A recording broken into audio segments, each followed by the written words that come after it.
आज मी बनवला avocado toast. ह्याची रेसिपी ना यूट्यूबवर बऱ्याच वेळा पाहिली होती मी, व्हायरल झालेली आहे भरपूर. त्यामुळे म्हटलं एकदा तरी हे फळ खाऊन बघूया कसं लागतं ते. मला 80 रुपये पर पीस मिळालं. मी एकच आणलेलं आहे कारण की पहिल्यांदा बनवत होते मी. म्हटलं कसं लागतं ते आधी खाऊन बघूया. तसं हे फळ महाग आहे थोडंसं. त्यानंतर मी इथे ना छान जसं व्हिडिओमध्ये सांगताच त्याच पद्धतीने कट करून घेतलं, ट्विस्ट वगैरे करून. पण याची बी काय लवकर निघत नव्हती. सगळा पल्प काढून घेतला, कानाकोपऱ्यातून काढून घ्यायचं अगदी, कारण महाग आहे थोडंसं. आणि छान मऊ करून घ्यायचं.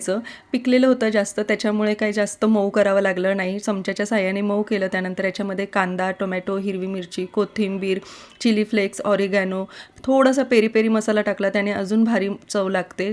चवीनुसार मीठ टाकलं, लिंबू पिळलं अर्धा आणि छान मिक्स करून घेतलं. हे सगळं टाकूनच हे फळ छान लागतं, तसं काही छान लागत नाही, त्याची टेस्ट एवढी भारी लागत नाही. त्यानंतर मी थोडंसं वेफर्स बरोबर खाल्लं आणि नंतर ब्रेड गरम करून असं त्याच्यावर स्प्रेड करून पण खाल्लं. खूप भारी लागतं. तुम्ही पण नक्की करून बघा.